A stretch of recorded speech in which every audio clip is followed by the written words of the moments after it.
Transfer നല്ലതല്ല എന്ന് തന്നെയാണ് എൻ്റെ വിചാരം. അങ്ങനെയാണെങ്കിൽ തിരുമേനി ഇപ്പോൾ പറഞ്ഞത് വെച്ച് നോക്കുകയാണെങ്കിൽ ഒരു പള്ളിയിലേക്ക് മാറി വരുന്ന ഇപ്പം നമ്മുടെ സഭയിൽ കേരളത്തിൽ കൃത്യമായി 3 വർഷം ആണ് ഒരച്ഛന്, ഒരു വൈദികന്, ഒരു വികാരിക്ക് ഒരു പള്ളിയിൽ കൊടുക്കുന്ന ചുമതല. അതിൻ്റെ കാലയളവ് 3 വർഷം. 3 വർഷം കഴിയുമ്പോൾ അദ്ദേഹത്തെ അവിടുന്ന് മാറ്റും. ചുരുക്കം ചില വല്ല പള്ളിപ്പണിയോ അതുപോലെ എന്തെങ്കിലും കാര്യങ്ങളുണ്ടെങ്കിൽ മാത്രമേ ചിലപ്പോൾ ഒരു എക്സംഷൻ കൊടുക്കത്തുള്ളൂ. അല്ലെങ്കിൽ 3 വർഷത്തിനുള്ളിൽ 3 വർഷം എന്ന് പൂർത്തിയാവുന്നു അന്ന് ആ അച്ഛനെ അവിടുന്ന് മാറ്റി ഭദ്രാസനത്തിൻ്റെ വേറെ ഏതെങ്കിലും പള്ളികളിലേക്ക് മാറ്റുന്നു. നമ്മുടെ സഭയിൽ മാത്രമേ ഉള്ളൂ ഭദ്രാസനത്തിനകത്തുള്ള ട്രാൻസ്ഫർ. മറ്റ് സഭകൾ ഒക്കെ ആണെങ്കിൽ ദൂരെ ഭദ്രാസനം വിട്ട് ദൂരെ സ്ഥലങ്ങളിലൊക്കെ, ഇവിടെ കേരളത്തിൽ നിന്ന് അമേരിക്കയിൽ ശുശ്രൂഷിക്കാൻ വരുന്നു, മറ്റ് സംസ്ഥാനങ്ങളിൽ മറ്റ് രാജ്യങ്ങളിൽ ഒക്കെ ശുശ്രൂഷിക്കാൻ വിടുന്ന സഭകളുമുണ്ട്. അപ്പോൾ ആ സ്ഥാനത്ത് നമുക്ക് ഒരു ഭദ്രാസനത്തിൽ മാത്രമാണ് നമ്മുടെ വൈദികരുടെ ട്രാൻസ്ഫർ. അപ്പോൾ അതും തിരുമേനിയുടെ ഈ വാക്കുകൾ വെച്ച് നോക്കുകയാണെങ്കിൽ അത് വേണ്ട എന്നുള്ളൊരു ചിന്തയല്ലേ അതിനകത്ത് ഉരുത്തിരിയുന്നത്? ഞാൻ ട്രാൻസ്ഫർ ഇല്ലാതിരുന്ന ഒരു ഭദ്രാസനത്തിലും ശുശ്രൂഷ ചെയ്തിട്ടുണ്ട്.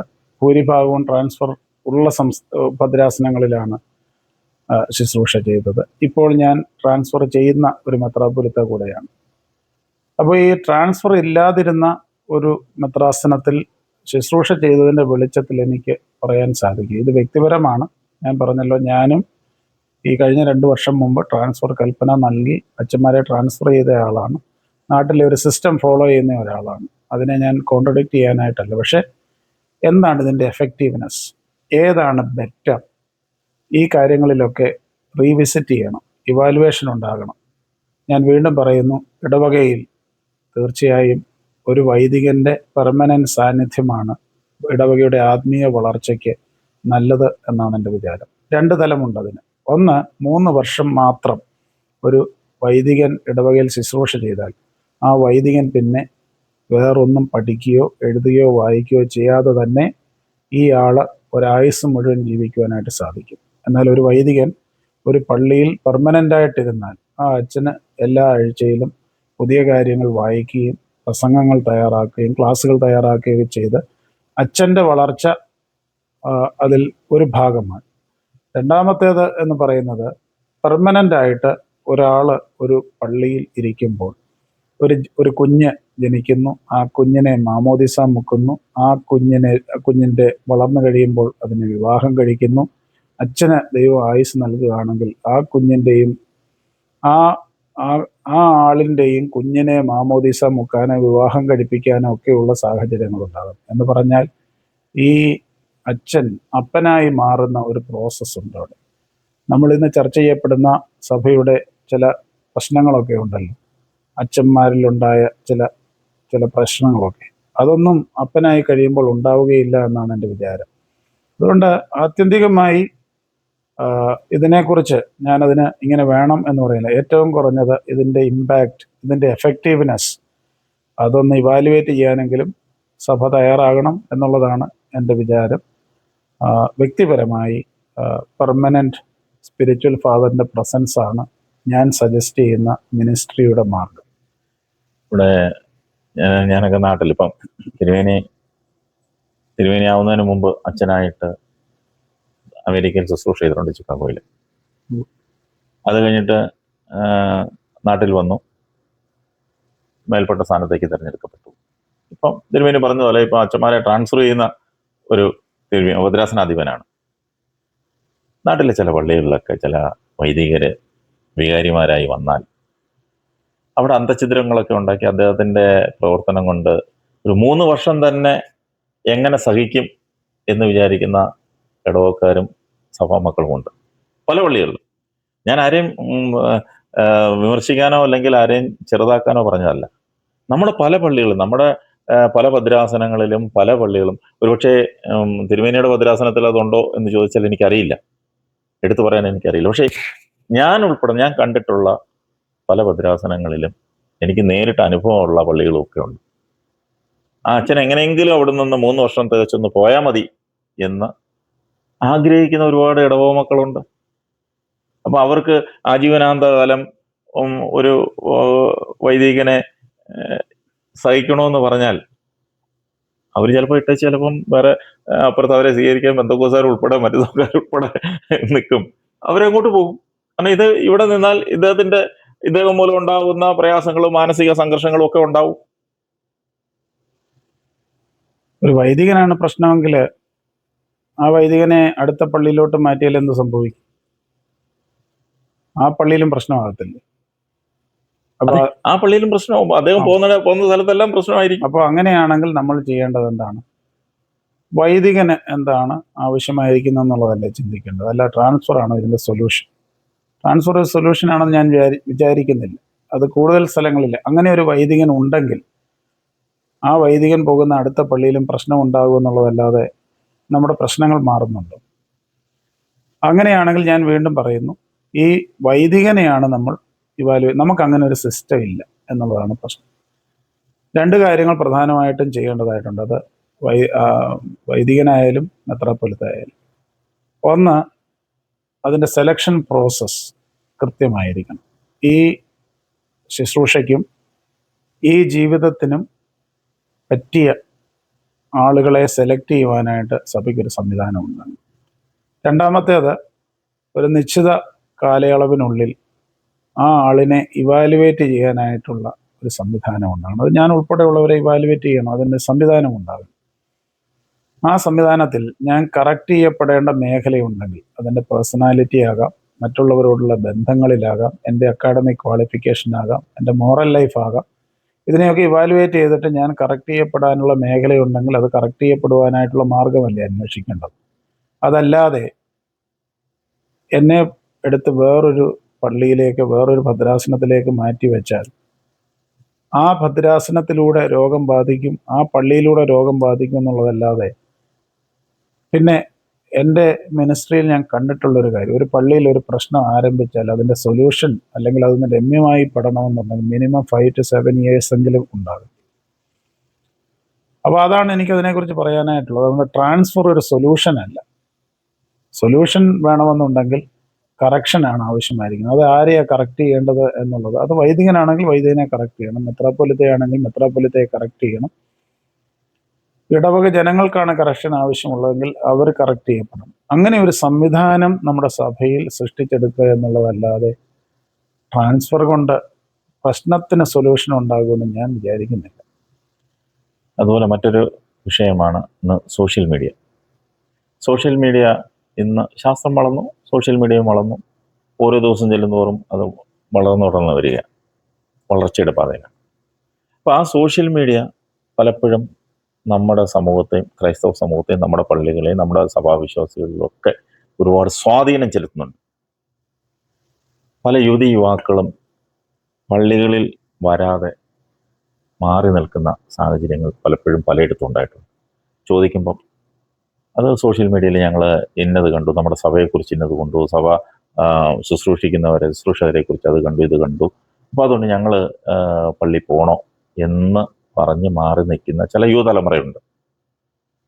ഒന്ന്. രണ്ട്, എൻ്റെയൊക്കെ ബാല്യകാലത്ത് ഞാൻ ഇപ്പോഴും തന്നെ ഞാനൊരു മെത്രാപ്പൊലീത്തയെ കാണുമ്പോൾ, തിരുമേനിയെ കാണുമ്പോൾ ഞാൻ ഓടിച്ചെന്ന് ആ തിരുമേനിയോട് കൈമുട്ടും, തിരുമേനിയോട് സംസാരിക്കും, വിശേഷങ്ങൾ ചോദിക്കും. എൻ്റെ അപ്പച്ചനും അമ്മച്ചിയൊക്കെ ഞങ്ങളെ അങ്ങനെയാണ് പഠിപ്പിച്ചിരിക്കുന്നത്. പക്ഷെ ഇപ്പോഴത്തെ യുവതലമുറ പലപ്പോഴും ഞാൻ കണ്ണിൽ കണ്ട ഒരു സംഭവമുണ്ട്. ഞാൻ പേരുന്നാളൊന്നും ഞാൻ പറയുന്നില്ല. ഒരു അടുത്ത് ചെന്നപ്പോൾ അവിടെ ഒരു പള്ളിയിൽ ചെന്നപ്പോൾ ആ പള്ളിയിൽ ഒരു തിരുമേനി വന്നു, വണ്ടിയിൽ നിന്ന് വന്നിറങ്ങി. തിരുമേനി വന്നിറങ്ങിയപ്പോൾ തന്നെ അവിടെ നിന്നൊരു കുടുംബം ഓടിച്ചെന്ന് തിരുമേനിയുടെ കൈമുത്തി. ആ കുടുംബം, ആ ഭാര്യയും ഭർത്താവും ഉണ്ടായിരുന്നു. ഭാര്യയും ഭർത്താവും കൈമുത്തി. അവരോടൊപ്പം അവരുടെ മകനും ഉണ്ടായിരുന്നു. ആ മകൻ തിരുമേനിയുടെ കൈമുത്താൻ ചെന്നില്ല. ആ അപ്പനും അമ്മയും തിരിഞ്ഞു നോക്കിയപ്പം മകൻ ഓടിപ്പോന്നു. അവനെ വിളിച്ച്, തിരുമേനി അങ്ങ് പള്ളിക്കകത്തോട്ട് കയറിപ്പോയി. അവനെ വിളിച്ച് ചോദിച്ചപ്പോൾ അവൻ പറയുക, ഈ തിരുമേനിയുടെ കൈ മുത്താൻ ഞാൻ തയ്യാറല്ല. കാരണം ഞാൻ ഈ തിരുമേനിയെക്കുറിച്ച് സോഷ്യൽ മീഡിയയിലൊക്കെ ഞാൻ കണ്ടിട്ടുണ്ട്. അങ്ങനെയുള്ള ഒരു തിരുമേനിയുടെ കൈ മുത്താൻ ഞാൻ തയ്യാറല്ല. ഞാൻ പറഞ്ഞു വന്നത്, എപ്പോഴും ശുശ്രൂഷ രംഗത്ത് അത്രയും കൃത്യമായി തിരുമേനി മുമ്പേ പറഞ്ഞു, പക്ഷെ അത്ര കൃത്യമായി, കാരണം തിരുത്തേണ്ടത് തിരുത്താത്ത അത് തിരുമേനിമാരുടെ ഭാഗത്തുനിന്ന് ഉണ്ടെന്ന് നമുക്ക് തിരുമേനിമാരും തിരുത്തണം, വേണ്ടേ? ഉവ്വ്. അപ്പം ഇതിനെന്താ ഒരു സൊല്യൂഷൻ? എന്തെങ്കിലും സൊല്യൂഷൻ ഉണ്ടോ അതിന്? ഈ സോഷ്യൽ മീഡിയ തീർച്ചയായിട്ടും കൺസിഡർ ചെയ്യപ്പെടേണ്ട ഒരു കാലമാണിത്. അത് അത്രയധികം ഇമ്പാക്റ്റ് മനുഷ്യ ജീവിതത്തിൽ അത് ഉണ്ടാക്കുന്നുണ്ട് എന്നുള്ളതാണ്. എന്നാൽ സോഷ്യൽ മീഡിയ പറയുന്ന എല്ലാ കാര്യങ്ങളും അത് അതുപോലെ ആകണമെന്നില്ല. പക്ഷെ ഇപ്പോൾ ബെന്നി ഇപ്പോൾ പറഞ്ഞ ഒരു ഉദാഹരണം, ഒരു കുട്ടി ആ, കൈമുത്താത്തതിന് അവനൊരു റീസണുണ്ട്. ആ റീസൺ അഡ്രസ്സ് ചെയ്യപ്പെടേണ്ടതല്ലേ? എന്താണ് എന്നുള്ളത് അവനെ കേൾക്കേണ്ടതല്ലേ? അവനൊരു പക്ഷേ സോഷ്യൽ മീഡിയയുടെ ഷെയറിങ്ങോ അതിൻ്റെ യാഥാർത്ഥ്യം അറിയാതെയോ ആയിരിക്കും അത് വിശ്വസിക്കുന്നത്. പക്ഷെ അവനോട് എക്സ്പ്ലെയിൻ ചെയ്യുവാനായിട്ടുള്ളൊരു വേദി ഉണ്ടാകേണ്ടതല്ല. അത് മാതാപിതാക്കളുടെ തന്നെ ആ, ഒരു റെസ്പോൺസിബിലിറ്റി ആണെന്നാണ് എൻ്റെ വിചാരം. അതല്ലാത്രത്തോളം കാലം നമ്മുടെ എല്ലാവരുടെയും റിയാക്ഷൻ, ഒരു റീസൺ ഉണ്ട് അതിൻ്റെ പിന്നിൽ. അതൊന്നിൽ ഡിസാറ്റിസ്ഫാക്ഷൻ ആയിരിക്കാം, അല്ല പ്രതികരണമായിരിക്കാം, അല്ലെങ്കിൽ നമ്മുടെ സ്നേഹം കൊണ്ടാകാം. അപ്പോൾ ആ എന്താണ് അതിൻ്റെ റീസൺ എന്നുള്ളതല്ലേ കണ്ടുപിടിക്കേണ്ടത്. അതിന് വേണ്ടതായിട്ടുള്ള ഒരു ഒരു ചർച്ച ഉണ്ടാകേണ്ടതാണ്.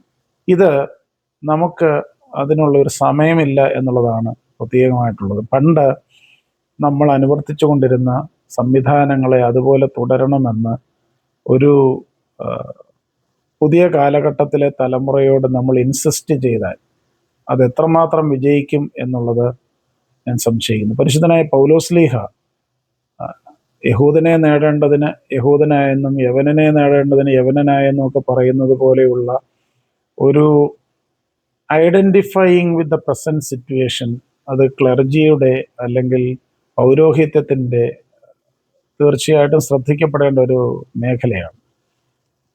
സ്റ്റാറ്റസ് കോ നിലനിർത്തുക എന്നുള്ളതല്ല, പിന്നെ കാലാനുസൃതമായി രൂപാന്തരമുണ്ടാക്കി. നമുക്കറിയാം നമ്മുടെ കണ്ടന്റ്, നമ്മുടെ തിയോളജി, നമ്മുടെ ദൈവശാസ്ത്രം ഇതൊന്നും വ്യത്യാസപ്പെടുത്തുവാനായിട്ട് നമുക്ക് സാധിക്കില്ല. പക്ഷെ നമ്മുടെ മെത്തഡോളജി ഓഫ് മിനിസ്റ്ററിങ് പീപ്പിൾ, നമ്മുടെ രീതിശാസ്ത്രം, നമ്മുടെ ശുശ്രൂഷയുടെ രീതിശാസ്ത്രങ്ങളിൽ തീർച്ചയായിട്ടും കാലാനുസൃതമായ വ്യത്യാസമുണ്ടാകണം.